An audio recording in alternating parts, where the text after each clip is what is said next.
ini harus lebih kecil dari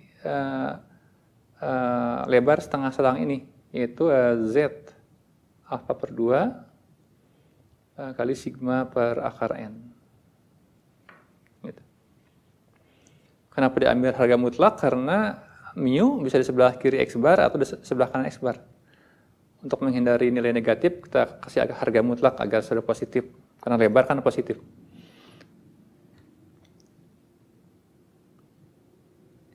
Nah, kemudian ada sebuah teorema. Kalau di textbook yang Walpole and Myers yang edisi terbaru, yang ke-9, ini tersantum dalam teorema 91. Ini halaman 272, bisa dilihat nanti di textbooknya. Nah, bunyi teoremanya adalah jika X bar digunakan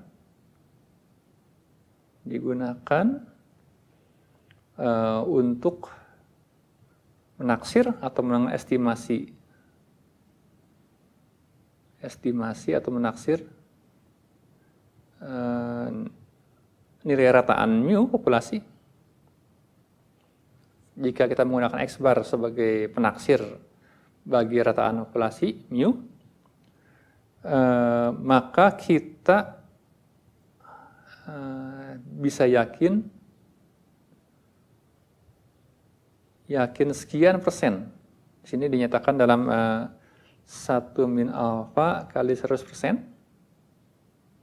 Ya, besarnya keyakinan kita berapa persen bahwa errornya tidak melebihi atau tidak melampaui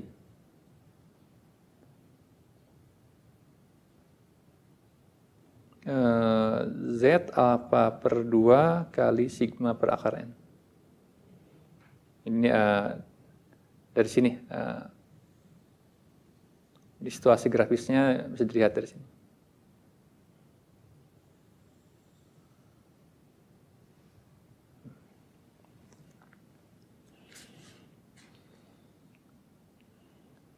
Begitu.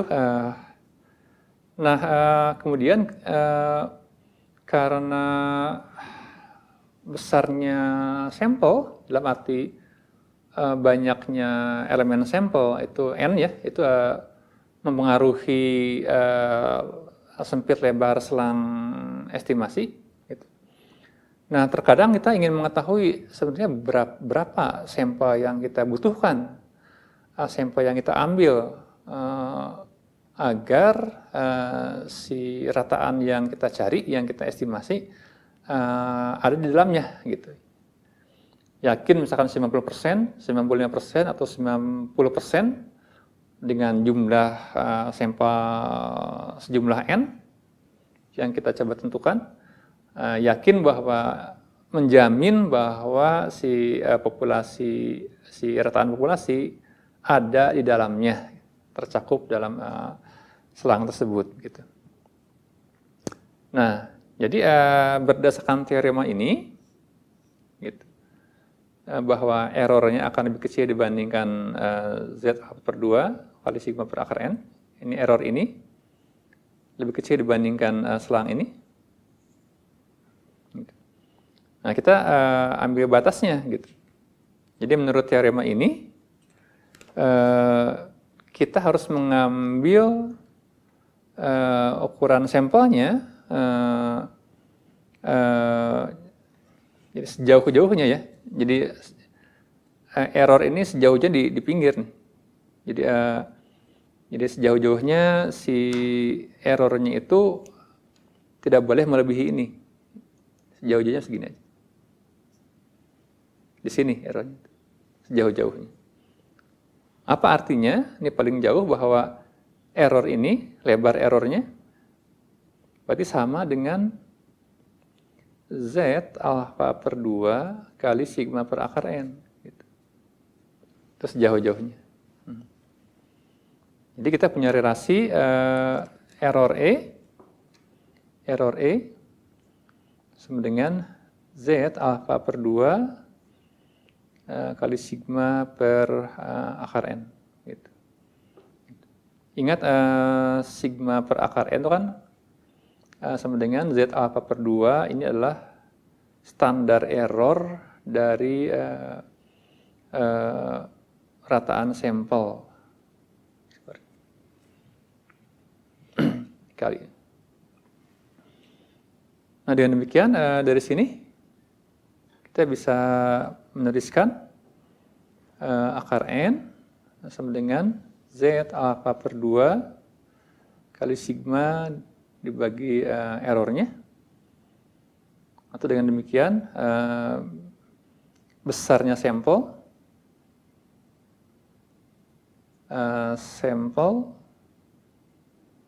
atau ukuran sampel yang diperlukan agar mencapai keyakinan tertentu N sama dengan ini tinggal diakarkan, dikuadratkan Z alfa per 2 kali yang kurang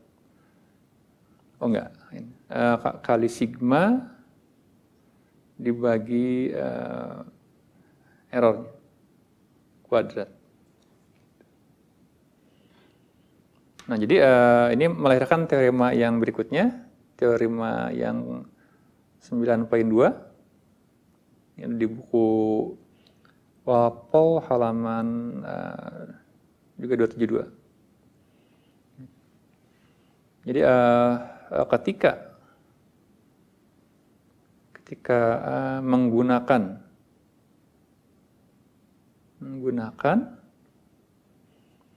X bar untuk mengestimasi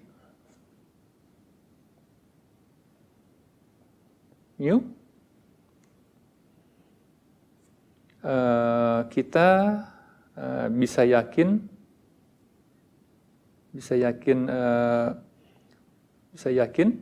satu min alfa kali 100%. Dengan contoh akan lebih kelihatan bahwa errornya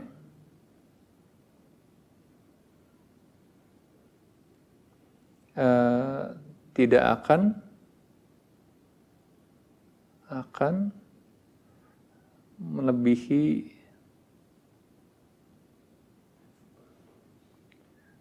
nilai E tertentu, gitu ya. Jika sampelnya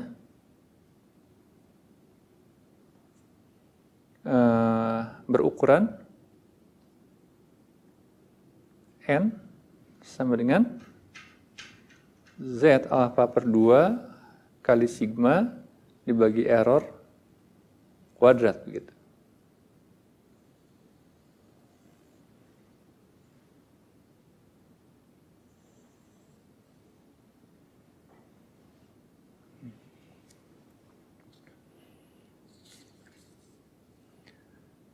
Nah, kita lihat bahwa teorema ini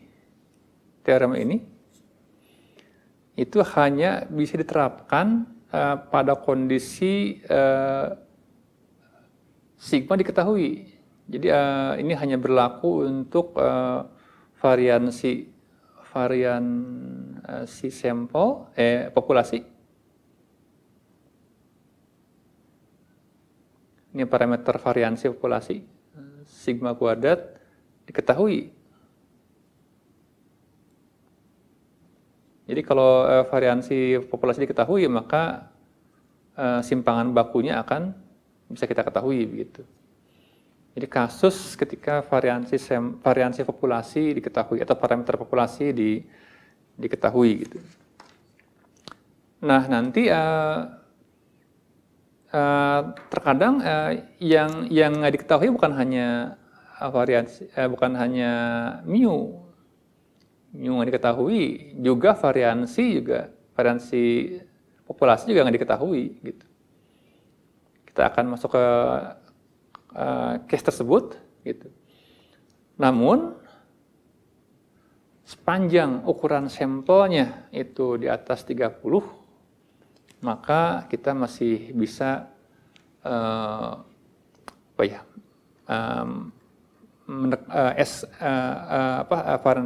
variansi sampel bisa digunakan untuk mendekati variansi populasi begitu. Jadi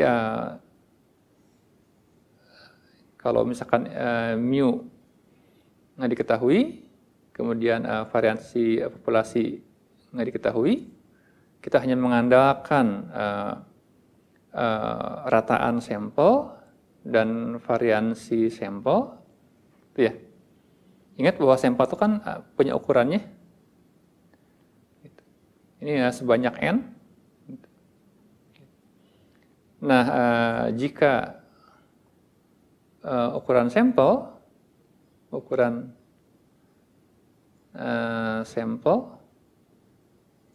n-nya lebih besar atau sama dengan 30,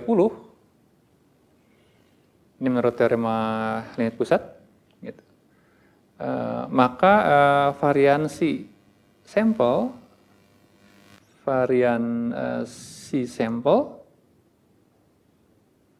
S kuadrat yang ini bisa digunakan buat mendekati variansi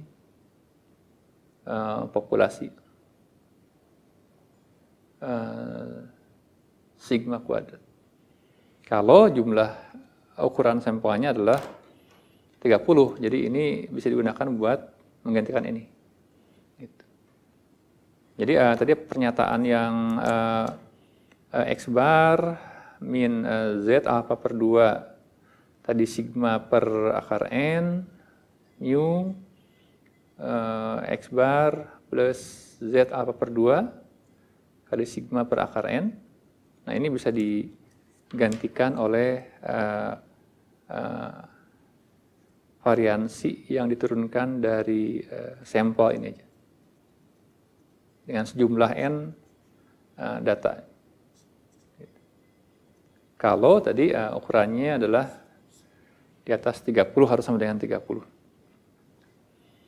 Nah, baik, kita akan lihat sebuah aplikasi contoh soal ya.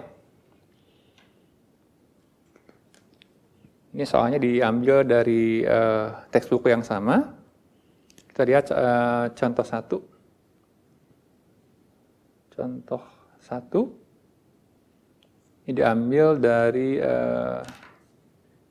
example 9.2 halaman 271 buku textbooknya. Ini saya tuliskan soalnya begini. Jadi apa? Ada sebuah sungai, sungai itu tercemar oleh logam berat, zinc misalkan. Kita ingin mengetahui sebenarnya si sungai itu tercemar berapa persen begitu. Nah, kita mengambil sampel di sungai tersebut. Tidak ada sungai. Ada sungai. Ini katakanlah sungai tercemar oleh sebuah logam berat, zinc. Ya. Nah, kita mengambil sampel di sini. Di sini, di tepi sungai mungkin ya, ke tengah juga diambil. Gitu. Kita ngambil sampel di beberapa titik di sungai tersebut untuk menentukan sebenarnya rataan atau rata-rata konsentrasi logam berat yang dikandung sungai ini itu berapa gitu. Nah, kita yang menyimpulkan tentang bahwa sungai tersebut tercemar logam berat rata-rata sekian persen. Nah, tapi diambil dari sampel di sini. Gitu.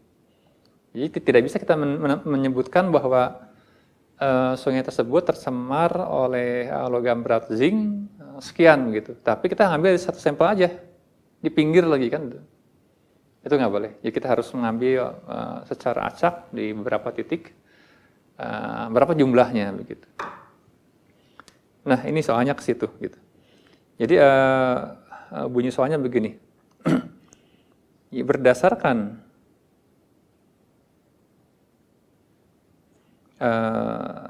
sampel pengukuran air. Nah, yang diambil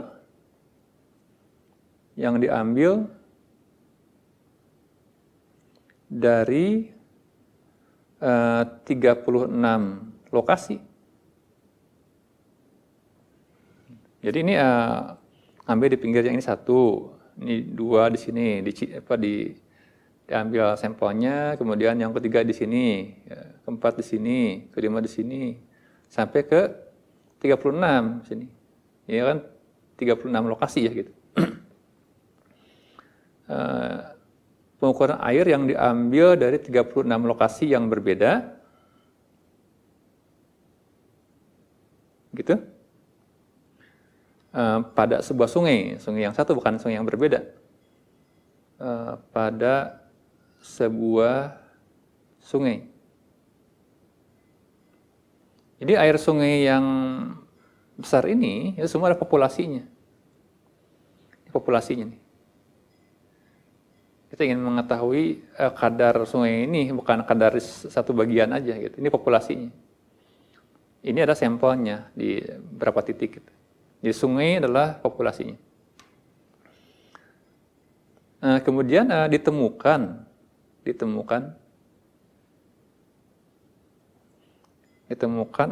kandungan logam berat zinc dengan konsentrasi rata-rata sebesar 2,6 gram per milimeter. Jadi tertulis di textbooknya per milimeter, mungkin sudah ditentukan tuh lebar dari pengukurnya. Jadi misalnya milimeter kubik barangkali gitu. Jadi per tetesnya atau per volume air yang diambil. Katanya 2,6 gram per milimeternya. Nah, kemudian pertanyaannya adalah tentukan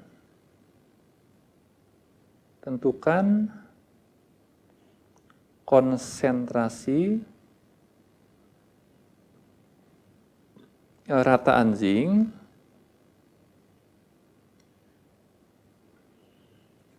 pada sungai tersebut. Gitu. Jadi kalau pada sungai berarti yang dimaksud adalah menentukan jadi sungai tersebut tercemar berapa persen begitu atau dalam kisaran selang berapa persen gitu. Bukan dari sampel-sampelnya, bukan diukur berdasarkan satu pengukuran sampel. Nah, dengan selang keyakinan 95% dan 99%. Gitu. Kemudian asumsikan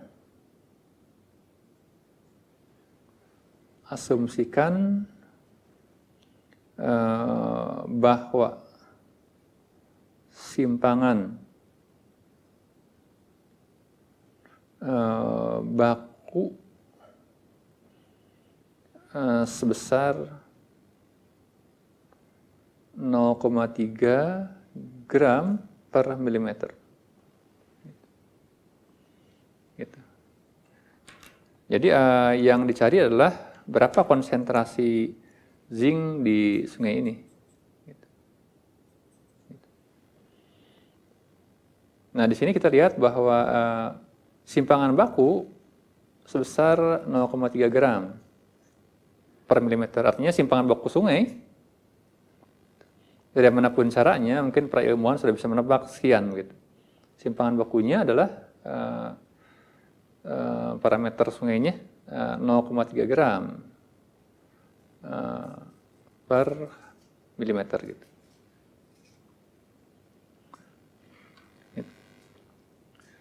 Jadi ini adalah sebuah perintah untuk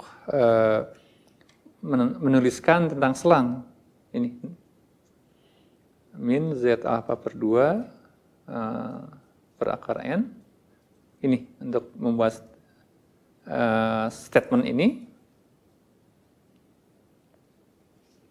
untuk dua kasus yang 95% dan yang 99%. Nah, kemudian dari sampel 1, sampel 2, 3, 4, 5, sampai ke yang 36, ini didapat dari 36 lokasi ya, ditemukan kandungan berat zinc. Rata-ratanya adalah 2,6 gram, jadi maksudnya itu adalah X-barnya adalah 2,6 gram per milimeter X-barnya. Adapun tadi simpangan bakunya adalah 0,3 gram per milimeter gitu. Nah, kita lihat bagaimana menyelesaikannya.